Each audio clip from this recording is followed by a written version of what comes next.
a la mesa de diálogo. Saludo primero al doctor Jesús López Almejo, tu profe de Relaciones Internacionales, tu profe de RI, quien seguramente tendrá mucho que opinar y ayudarnos a desmenuzar esto del hermano mayor, y no necesariamente por la edad, sino de México para Latinoamérica, este apoyo. Profe, te saludo con mucho gusto, ¿cómo te va?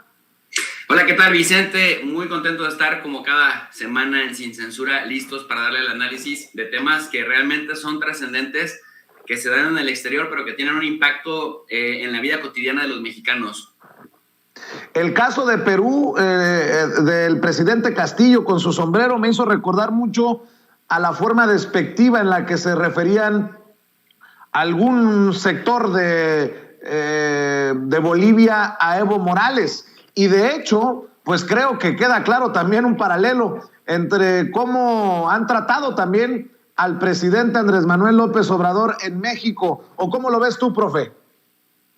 Sin duda alguna, mi querido Vicente, mira, algo que ha derrotado moralmente a los partidos de centro derecha y de ultraderecha es precisamente que se centran más en la forma, elaboran formas rígidas, elaboran protocolos de cómo expresarse, elaboran protocolos de supuestamente cómo operar, cómo materializar una política pública, elaboran protocolos para hacer nombramientos de gabinete, para destituciones, etcétera. Pero finalmente, en el fondo, posteriormente se valen de algunas argucias legales para poder derrocar justamente, incluso a la vista de todo mundo, destituir a personajes que les son incómodos. Esto ya lo vimos en Paraguay, justamente con los partidos de derecha echándole un montón al expresidente Lugo. Lo vimos en Brasil en recientes años, también con la cabeza de Dilma Rousseff. Y para saber que la cuestión no era meramente jurídica, sino política, era politiquería barata de la derecha, pues ella terminó, y una vez que le quitaron del juicio político, que le quitaron la presidencia de la República, quedó libre. O sea, ya no siguieron más allá en el plano de llevarla a rendir cuentas ante la justicia.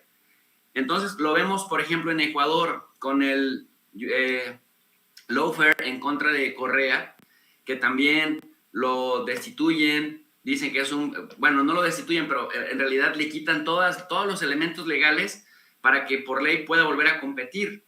Entonces lo hacen incluso un perseguido de la justicia ecuatoriana por cualquier pretexto, y prácticamente con esto le impiden que vuelva a ponerse como candidato nuevamente. Y ahora vemos que si Correa se lanzara para presidente de Ecuador, pues nuevamente podría ganar de calle las elecciones, porque a Guillermo Lasso pues se le cae el país a pedazos. En el caso de Perú, ¿qué es lo que vemos? Mira, Vicente, es muy sencillo. Uno va a revisar la constitución política de Perú y revisas los artículos que tienen que ver con vacancia. Vacancia literal es destitución de la presidencia.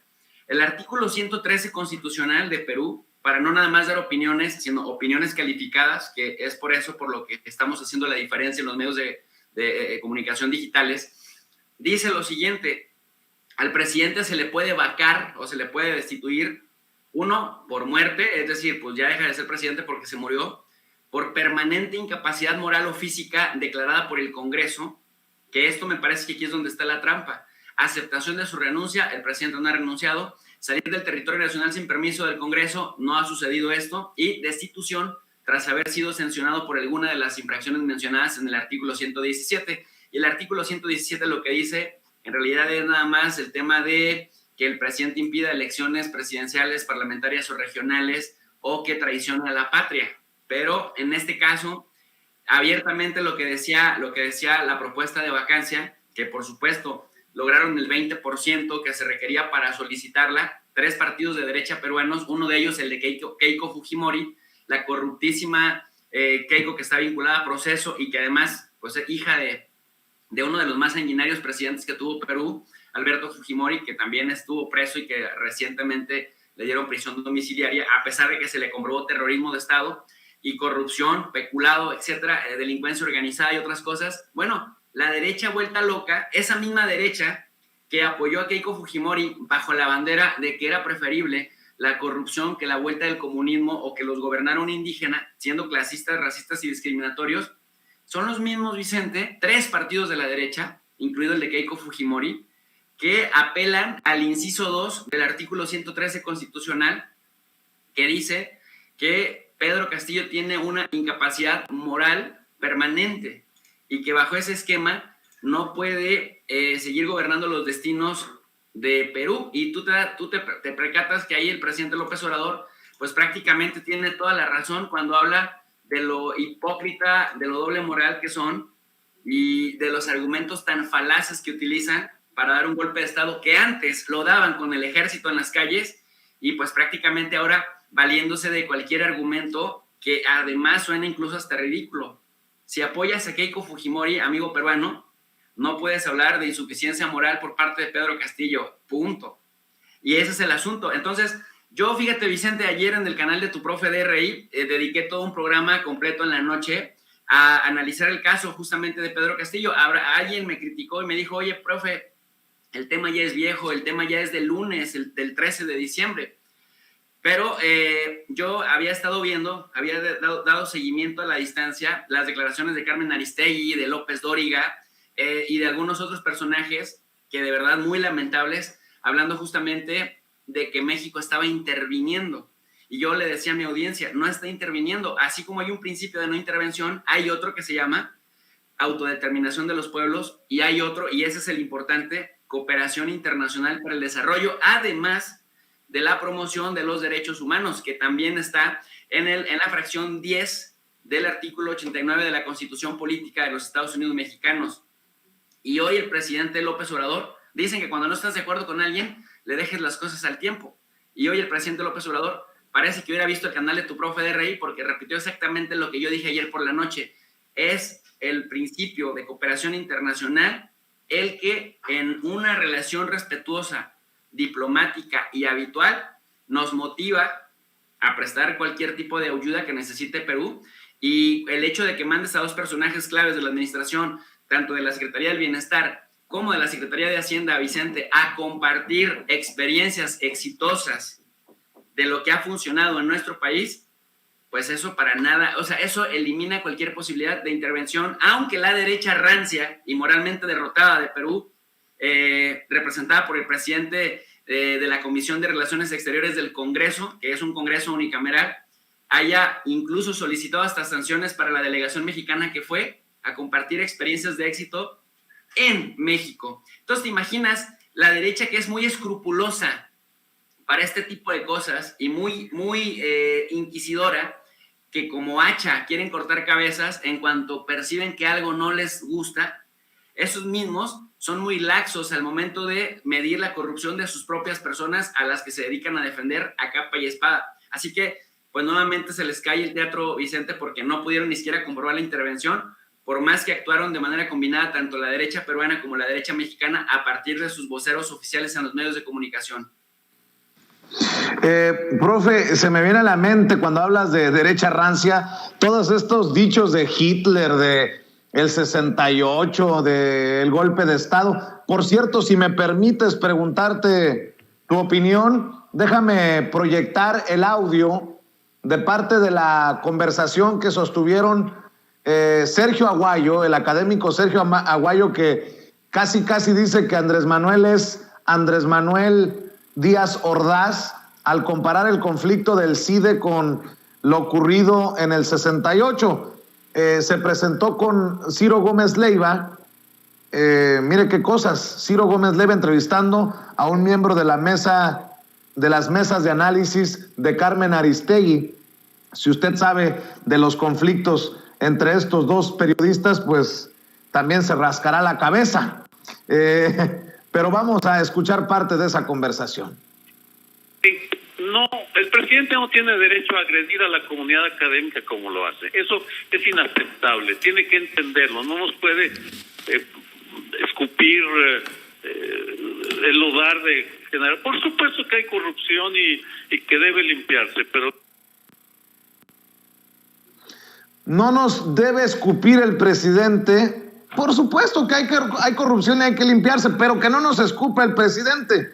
Y me llama mucho la atención que hoy, con mucho respeto, porque pues me imagino que se puede prestar a llevar esto a otro nivel. Con mucho respeto, pero hoy me llamó la atención la mesa de análisis con Carmen Aristegui. En Aristegui Noticias estaba Sergio Aguayo, Ricardo Rafael, el que escribe Sereno Moreno. Sí, así escribe una columna Ricardo Rafael, Sereno Moreno. Estaba Sergio Aguayo y estaba Denise Dresser. Nada más para que quede como referencia. Y hace 2 horas Sergio Aguayo escribió: Ecos del 68. Hay similitudes y diferencias entre el movimiento del 68 y el conflicto del CIDE. Quitarles legitimidad por razones ideológicas justificará la manera como los tratan las autoridades. Y escribe Sergio Aguayo: 1968 se les condena por izquierdistas. Los disturbios fueron decididos en la conferencia tricontinental celebrada en La Habana en 1966 con la participación de comunistas mexicanos. Estas declaraciones se le atribuyen a Luis Echeverría Álvarez, secretario de Gobernación, un 30 de julio de 1968. Y en el 2021 se descalifica a los profesores del CIDE por su neoliberalismo.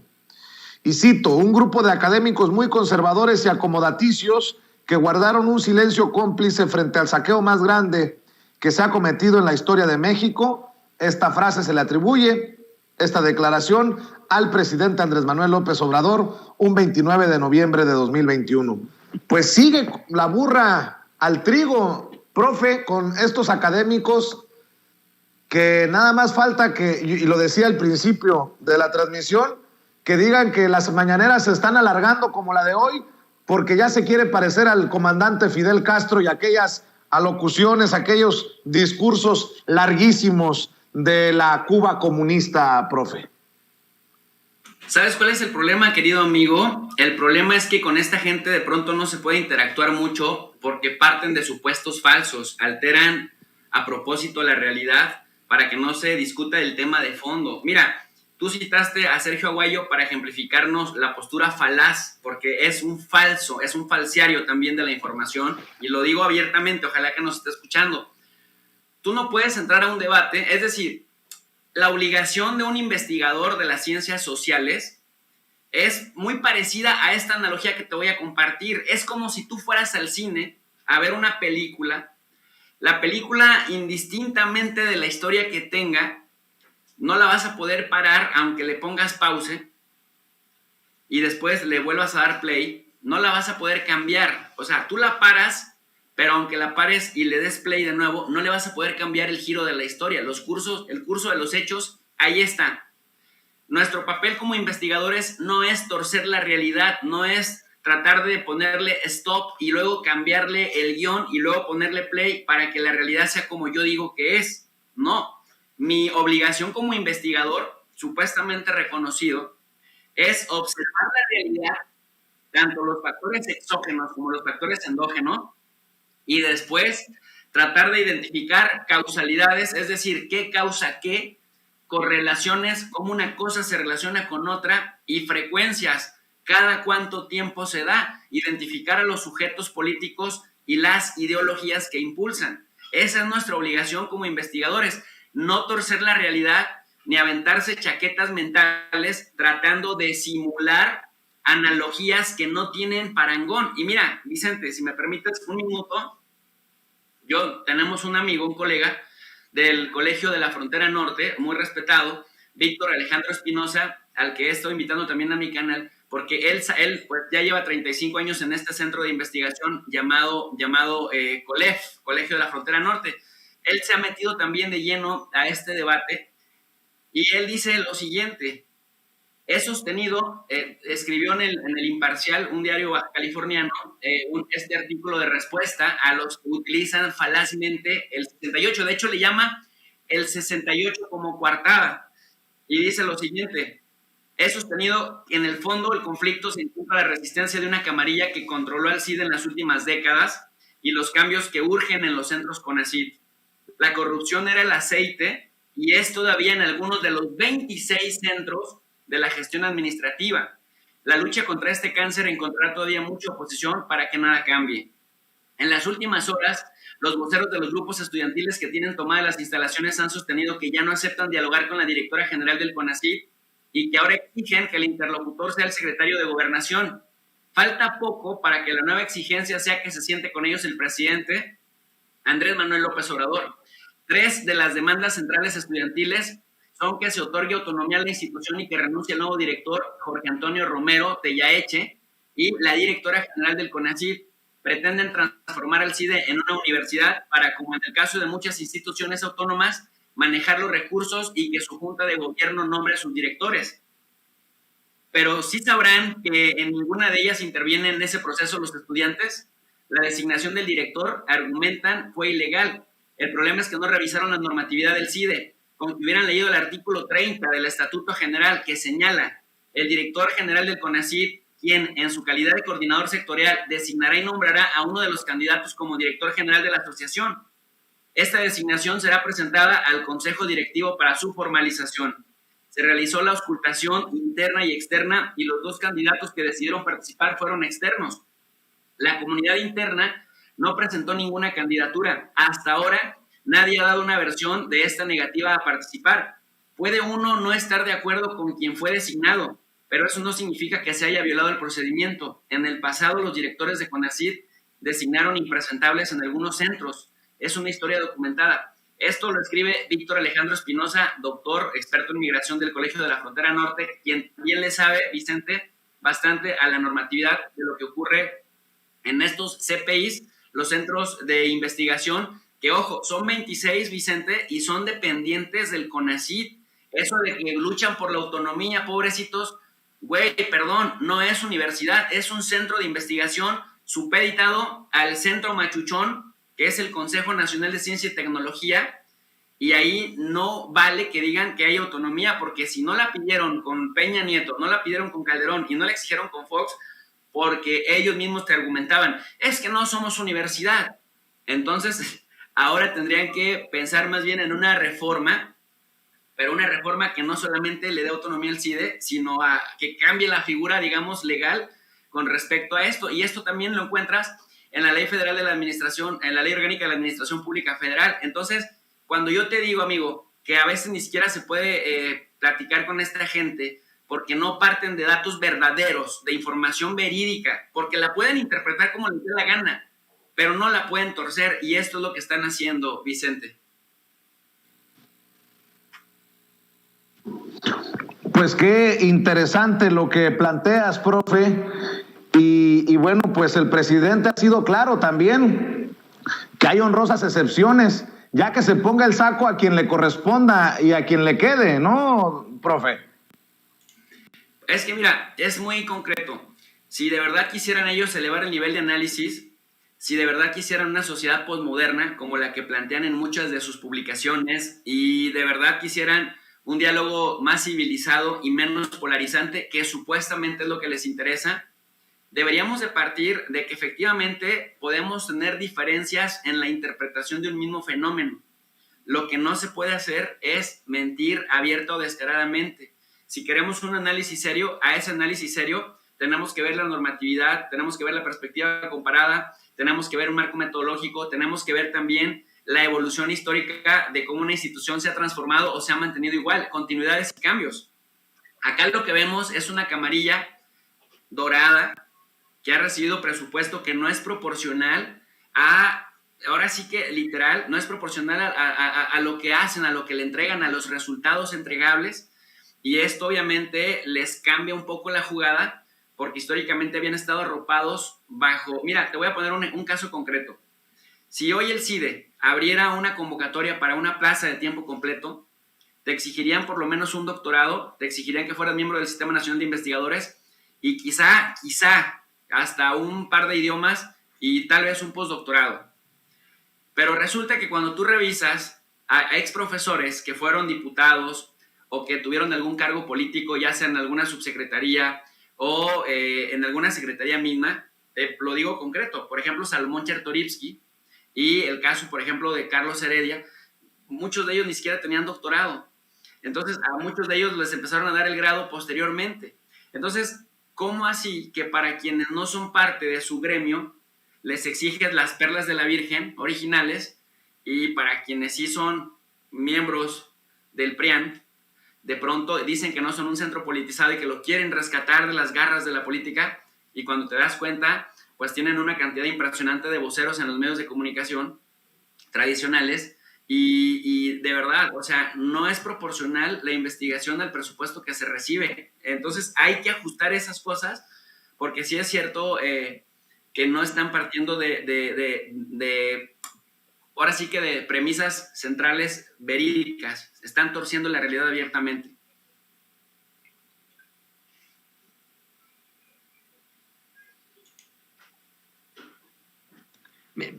Querido Jesús López Almejo, te habla Toño Ruiz, con mucho gusto. Nos parece que perdimos desafortunadamente a Vicente Serrano, y le quiero preguntar a mi equipo si ya podemos, a partir de este momento, teniendo a Jesús López Almejo, al profe Jesús López Almejo, comenzar la mesa de análisis junto con Jesús Lemus. ¿Ya tenemos también en línea a Jesús Lemus? No. Bueno, pues creo que todavía quedan sobre la mesa muchos temas internacionales dignos de poder platicar contigo, Jesús López Almejo. Estabas hace unos momentos hablando con Vicente, pues sobre estas comparaciones tan nefastas que se hacen del presidente López Obrador, y en esto en torno al conflicto del CIDE. Pero aquí le voy a pedir a don David que nos grabe. No es la única comparación la de Sergio Aguayo que se hace, profe Jesús López Almejo, de una comparación con un Díaz Ordaz. No es solamente este tipo de expresiones ridículas de Denise Dresser sobre un supuesto golpe de Estado sin ningún tipo de fundamento ni conceptología. También tenemos a un personaje que se hace pasar por un poeta y que es emanado precisamente de las esferas del poder, él y su familia, que asegura que el presidente López Obrador tiene muchos tintes cercanos a Adolf Hitler y a la Alemania que sufrió del nacionalsocialismo entre 1930 y el fin de la Segunda Guerra Mundial. Ayer, de hecho, querido Jesús López Almejo, hicimos un análisis con varios compañeros, pero creo que tú tendrías muchísima más fuerza en esta voz, en el análisis de los postulados de, si me lo permites decir, muy pseudointelectuales de un personaje como Javier Sicilia, la figura del presidente López Obrador, un hombre de izquierda, un hombre que no tiene ningún comparativo con la ultraderecha que planteó Adolf Hitler, una ultraderecha violenta, racista, represiva, ¿no? Entonces queríamos preguntarte también tu opinión acerca de estas comparaciones. Mira, afortunadamente, mi querido Antonio, te saludo con mucho gusto y te mando un abrazo. Afortunadamente, nuevamente entra en los parámetros que estábamos mencionando. La cosa es que es muy complicado discutir con ellos porque parten de falacias. La falacia principal de Denise Dresser, que se siente elitam y se siente moralmente superior al resto de la población porque dice que habla idiomas y que no es su problema si los demás no hablan idiomas, pues oye, tanto posgrado en el extranjero, tanto hablar idiomas y tantas conferencias dadas, tanto recorrido, digamos, en este campo, y que conste que no la estoy cuestionando por ser mujer, porque luego hay mucho fanatismo al respecto. Estamos cuestionando el punto de vista profesional de una persona que está formada para emitir opiniones calificadas. Que venga y nos diga que lo que hizo el presidente López Obrador, el acuerdo interinstitucional, intersecretarial, era un golpe de Estado. Esto, mira, reprobada en un examen de pregrado básico. Esto que viene a decir, esta falacia del hombre de paja de Sergio Aguayo, de que López Obrador es como Díaz Ordaz. Si López Obrador fuera como Díaz Ordaz, ya hubiera mandado a la policía del pensamiento, ya hubiera, si me explico, tuviera para empezar una policía represiva que fuera directamente a su casa, a la primera crítica lo sacara, lo agarrara a garrotazos, a la segunda crítica lo agarra a garrotazos y lo mete a la cárcel, le echan una condena por cualquier cosa. Y para que venga a decir que es como Díaz Ordaz o que hay tufos de sordacismo, cuando hemos estado diciendo que a estos les falta leer el artículo 30 del Estatuto General del CIDE para que dejen de hablar estupideces. O, Antonio, esto de Javier Sicilia, que ahora dice que nosotros no sabemos leer y que no interpretamos bien sus dichos en la revista de derecha, la revista Proceso, con respecto a que él había hecho la comparativa con Hitler, pues si él claritamente lo dijo, la 4T es el tercer Reich mexicano. O sea, si él no entiende lo que escribe, porque también por ahí Ricardo Sevilla documentó que plagia lo que supuestamente publica y que no es excepcional. Muchos lo hacen en la academia. Entonces, ahora sí que es su culpa, no entiende lo que plagia y por lo tanto lo que escribe. Pero sí dijo que López Obrador era como Hitler, y aguas con esto, porque es muy peligroso empezar a descalificar, porque esto sí te abre el paso para que venga el brote de violencia. Mira lo que pasaba también con Francisco Martín Moreno, que creaba fábula en este libro México Roto, fábula, mentira intencionalmente abierta, pero luego te dicen, es que no es fábula, también tiene algo de análisis político. Cuando le cuestionas el análisis político con datos falsos, te dice, bueno, es que es fábula, es que no es ni tanta ficción, pero no es completamente falso. Bueno, es que tampoco es un libro de historia.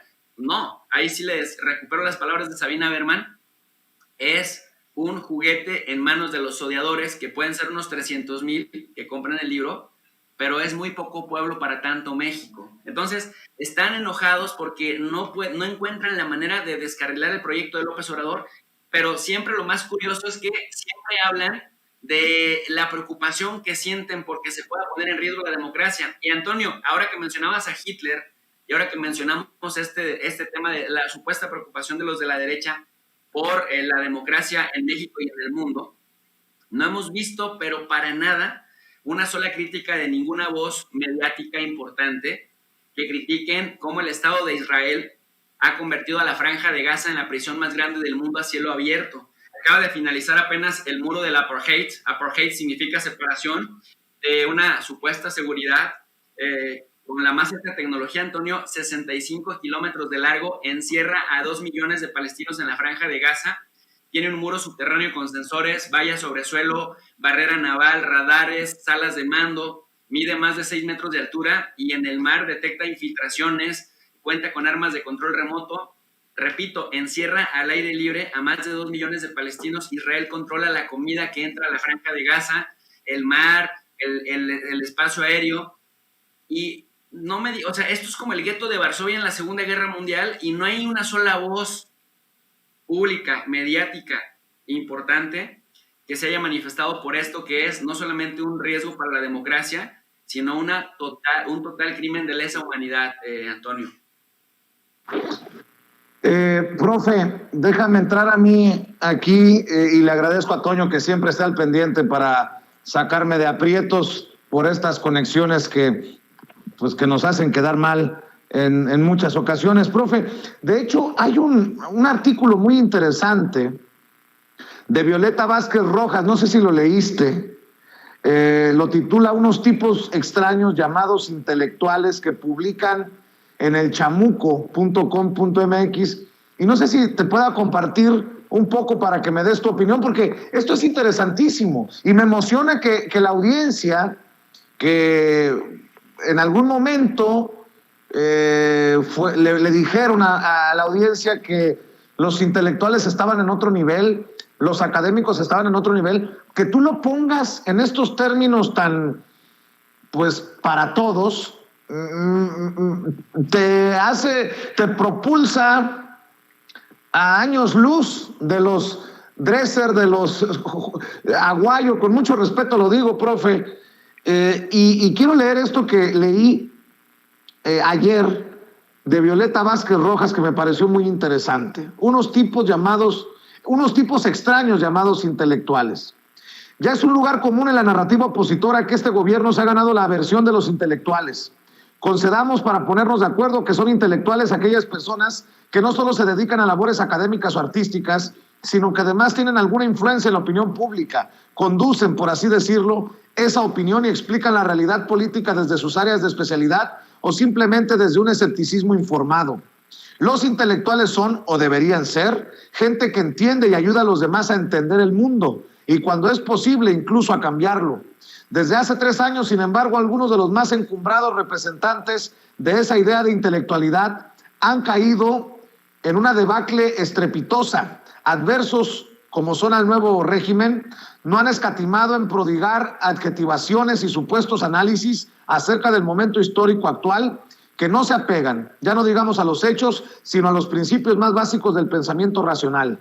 Ejemplos abundan, pero me voy a ceñir a uno de sus más escandalosos desfiguros: la identificación que algunos de ellos hacen entre la Cuarta Transformación y los regímenes fascistas, o ya en el colmo del despropósito, entre Andrés Manuel López Obrador y Hitler.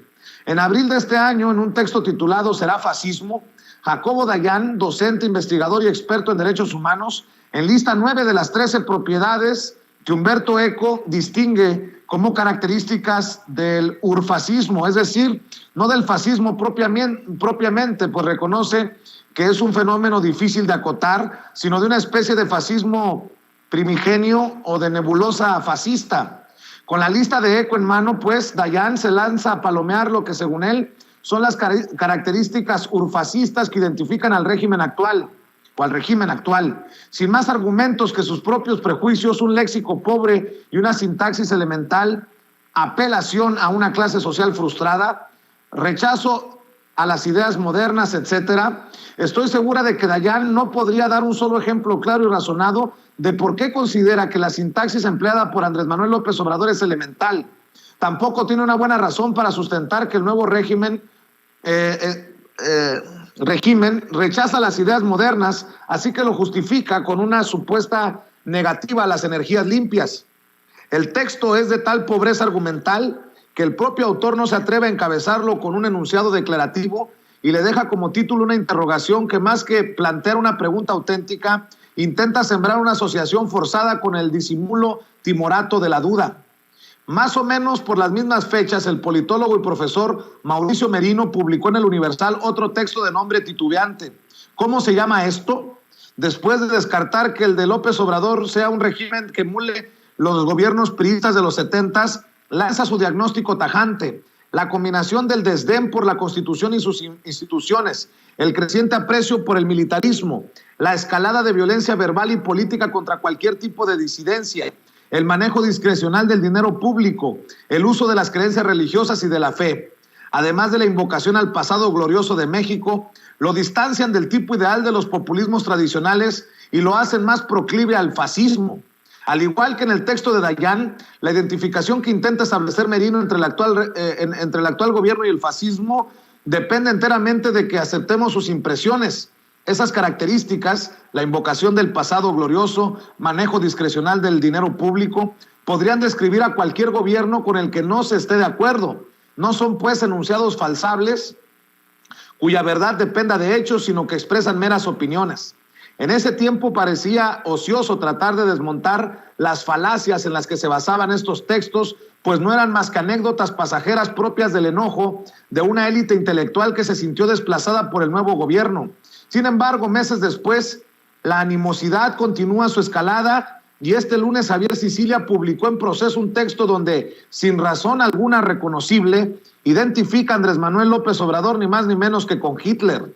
Los motivos de la analogía son pueriles. Según Sicilia, a semejanza del Führer, AMLO ha construido y sostenido su poder con la masa. Conoce sus mecanismos, sus deseos, los símbolos que la concitan y la reproducen. La muestra más reciente es, según él, el informe que el presidente rindió ante un Zócalo lleno el 1 de diciembre. En su profundo desprecio por esas masas, a Sicilia se le olvida que entre esa gente están los mismos que acudieron a su llamado en 2011, que lo acompañaron en caravanas, en plazas del país y fuera de él, congregados por el reclamo de paz, dignidad y justicia para las víctimas de la guerra contra las drogas. Se le olvida también a Sicilia que esas masas llegaron varias veces el paseo de la Reforma en 2014 exigiendo justicia ante los hechos ignominiosos de Ayotzinapa. Parafraseando al autor, ciertamente Sicilia no es AMLO, carece de su genio y de la experiencia de un político formado en el terreno. Pero esa masa que hoy en el Zócalo no es otra que la gente que vivió los mismos agravios que él en sexenios anteriores. A Sicilia le convendría recordar, por su propio bien, que el hecho de llenar una plaza no identifica a nadie con Hitler. El texto de Sicilia no es solamente el cumplimiento de la risible ley de Godwin, esa que dice que mientras más se alarga una discusión en Internet, mayor la probabilidad de que alguien invoque a los nazis. Coincido con Kurt Hagbard en que el propósito es socavar la legitimidad del gobierno de López Obrador, un gobierno que cuenta en su tercer año con más del 70% de aprobación, con el libelo de que se trata de un gobierno autoritario, violento y manipulador de las multitudes, de tal modo que se justifique al menos la fantasía de derrocarlo por vías distintas a la electoral. La insidia sembrada por los textos de Dayani Merino no se quedó en un mero incidente de abril, sino que siguió escalando hasta el texto vergonzante publicado ahora por Sicilia. Por absurdos, desproporcionados y falaces que sean estos escritos, creo que lo propio no es ignorarlos, sino señalar abiertamente su falta de temor al ridículo. Una cosa queda clara: si la labor de los intelectuales es entender y ayudar a entender la realidad política, las distorsiones y exageraciones que estos tres autores tratan de presentar como análisis hacen pensar que claudicaron de su labor y que el nombre de intelectuales les empieza a quedar grande. Dice Violeta Vázquez Rojas Maldonado, doctora en lingüística por la Universidad de Nueva York, profesora investigadora en el Colegio de México y a quien hemos entrevistado en algunas ocasiones aquí en Sin Censura. Profe, es extenso el texto, te agradezco tu paciencia, pero creo que también nos ayuda a encajar mucho de lo que estás desmenuzando para la audiencia hoy. Definitivamente, querido Vicente, y fíjate que mientras te escuchaba, recordé que no hace mucho hay un chico tuitero, Héctor Alejandro Quintanar, que creo que tiene un posgrado en ciencia política, que se aventó un muy buen análisis de lo que él denomina la chumelización del debate público. En esa chumelización del debate público, la crítica de Quintanar es justamente cómo de pronto navegan con bandera de buena ondita, cómo navegan con bandera de... Es más, si me lo permites, me puedo tomar 2 minutos y te leo los 10 puntos de la chumelización del debate público, que ahora estamos viendo la chumelización del debate en la academia. Quienes creíamos que eran serios, a quienes Televisa, el Reforma, el Universal, TV Azteca, nos vendían como los grandes analistas, Vicente, se están desenmascarando y cada vez se parecen más a Chumel Torres que a lo que describía Edward Said en Las representaciones del intelectual, este libro de 1994 que surge como parte de las conferencias magistrales que dio en las conferencias del ciclo de Reed en el Reino Unido. Edward Said hablaba del intelectual como aquella persona cuya misión consistía en pensar, ¿no? Comprometido sí con su tiempo, pero desafiando al poder, defendiendo su independencia de criterio, y se refería no solamente al poder, el poder político, sino también al poder económico. Entonces, lejos de ese concepto de cómo Edward Said, este palestino estadounidense, que fue profesor, por ejemplo, de la universidad, ellos a los fifís de acá, que tanto respetan a la NYU, a la Universidad de Nueva York, pues decirles que Edward Said, que fue profesor de literatura, consideraba que los intelectuales no tendrían que tener compromisos con el poder, ni poder empresarial, ni poder económico, ni con el poder religioso, y tampoco con el poder político. Y lo que acá vemos es que nuestros intelectuales son lo que decía Edward Said en esta obra, de los dioses que siempre defraudan. Los dioses que defraudan son justamente estos que son más chumeles en la academia que intelectuales en la academia. Y entonces decía Héctor Alejandro Quintanar, le doy todo el crédito porque la verdad morí de risa, dice, punto número 1, ponderarás siempre lo que crees por encima de lo que sabes. Primero va tu ideología que la ciencia. Demuéstrale al mundo que es un gran mérito que lleves tantos años de tu vida acumulando ignorancia. Punto número 2, todas las opiniones tienen el mismo valor. En el debate público, tu bravata malinformada puede tener el mismo peso que la opinión mesurada de un especialista. Y aquí me remito a pensar en Lili Telles desafiando al doctor Hugo López-Gatell y creyendo que sabe más que él, por ejemplo. El punto número 3 para convertirte en un chumel en el debate público es, recuerda, si tú espetas distorsiones y falacias, espectoras prejuicios discriminadores y lanzas invectivas majaderas, ahí es libertad de expresión. Ojo, si alguien te desmiente, replica y defiéndete. Procura rodar como lombriz alada, revolcarte cual poseso endemoniado en el suelo y proferir aladiros llorones de Neymar cuando invoques la segunda parte de este postulado. Punto número 4. Siempre concentra tu sevicia disfrazada de críticas y mofas en contra de las víctimas, nunca de los victimarios. Punto número 5. Para convertirte en un buen chumel de la política, ten presente que en la actualidad la razón no está en los argumentos ni en la deducción lógica, ni en la documentación rigurosa, ni en la memoria sustentada. Hoy la razón está en la repetición, la repetición, la repetición, la repetición. Aeropuerto, Cacas, Castro, Chávez, Maduro. Aeropuerto, Cacas, Chávez, Maduro. Lee este postulado 200 veces o haz que alguien te lo recite en voz alta hasta que te lo grabes, lo que ocurra primero. Punto número 6. Cuando alguien te desmienta o te corrija, apela al postulado 3 y simultáneamente enfatiza con firmeza que tú solo eres humorista, que tú no eres experto, pero que das tu opinión porque es la democracia. Punto número 7. Disfraza tu estancamiento mental y deshonestidad intelectual de una prolongada juventud. Punto número 8. Así como una peluca verde y maquillaje de payaso conforman una patente de corso para actuar como un mamarracho misógino con toda impunidad, tú puedes escudar tu necrosis ideológica y tus excrescencias discriminadoras y revictimizantes en que son humor negro, paps. 9. Ostenta con altivez el hecho de estar en boca de todos, así sea por malas razones. Eso de ser persona ejemplar está sobrevalorado. ¿Por qué no explotar tu ignorancia en vez de que ella te explote a ti? En esta vida es preferible ser detestable antes de ser invisible, rey. Punto número 10. En resumen, se trata de no avergonzarte de tu ignorancia, sino estar orgulloso de ella.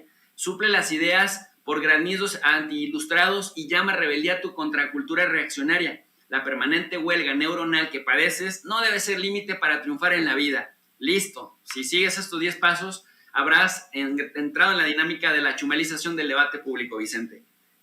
Y esto lo vemos cada vez más, desafortunadamente. Creo que a algunos les queda en el mundo académico y en el mundo intelectual, mi querido profe, como bien lo dices. Está cabrón, pero creo que es importante no callar y no nos callaremos. Es más, déjame cerrar esta muy interesante, muy reveladora, muy pedagógica conversación, mi querido profe, con esta caricatura de José Hernández, uno de los mejores moneros de México. Besos y analogías. Vemos a Javier Sicilia dándole un beso a Adolfo Hitler. Tú sí fuiste un genio. Qué fuerte, profe, para cerrar. Pues mira, Vicente, ¿qué te puedo decir? El poeta plagiario Besucón terminó ahogado en su propia ira. Y la verdad es que es muy lamentable porque, te digo, los medios de comunicación tradicionales nos vendieron a estos personajes como ejemplares, como los eficientes, como los analistas, como los grandes próceres de la libertad, de la sociedad civil organizada. Y nos damos cuenta que es como dice López Obrador, hoy lo dijo en la mañanera, por decirlo menos, son unos farsantes. Farsantes son aquellos que hacen de la falacia la regla y no la excepción. Así que, pues sí, desafortunadamente nos encontramos en la chumelización del debate público que ya trastocó los medios, trastocó la academia, y ojalá que con estos ejercicios como el que estamos haciendo contigo, libres como el viento y sin censura, podamos lograr un contrapeso digital, porque nuestra gente que se encontraba en orfandad intelectual y en orfandad académica está ávida de conocimiento, y ojalá que encuentre en nosotros esa alternativa, querido Vicente. Claro que sí, profe, pues cerremos invitando a la gente a tu canal, a tu profe de RI, porque me imagino que cada vez son más las personas que llegan al espacio por este análisis que estás haciendo de las noticias más importantes. Gracias a Dios, y también gracias a personas como tú, Vicente, que le han apostado también por ayudar a difundir la existencia de espacios como este, porque siempre lo digo, somos el espacio que mucha gente necesita, pero que todavía no sabe que existimos. Por eso les agradecemos a las personas cuando vienen, se suscriben y nos ayudan a compartir la información que estamos ahí generando, el contenido que estamos generando, porque realmente tenemos ganas, tenemos el deseo de llegar a más personas con contenidos educativos, porque estamos seguros que en la educación se encuentra la raíz de la verdadera transformación de mediano y largo plazo. Entonces, en el canal de Tu Profe de RI, de Relaciones Internacionales, al que invitamos a toda la audiencia, tratamos eso, de generar un pensamiento crítico, como dice Toñito acertadamente, de trabajar con honestidad intelectual, y también, Vicente, de que el único requisito para aprender sea tener ganas de aprender. Siempre les regalamos una lectura al final de cada video, les ponemos un PDF con un letrero en mayúsculas que dice lectura sugerida, para que la gente al hacer clic vaya directamente al PDF, que son lecturas provenientes de revistas científicas, de editoriales reconocidas, igualmente de libros, todo completamente en español, para que la gente profundice en cada uno de los temas según el tiempo que tengan y según la motivación que tengan. El canal es Tu Profe de RI, y bueno, pues ahí los esperamos también con análisis de geopolítica, Vicente. Te agradezco mucho, profe, estamos al pendiente y te mando un abrazo. Abrazo grande, Vicente, y bueno, pues éxito en el resto de la jornada que viene pesada. Abrazote y gracias. Claro que sí, claro que sí. Gracias a Tu Profe de RI, el doctor Jesús López Almejo, hablando con nosotros sin censura.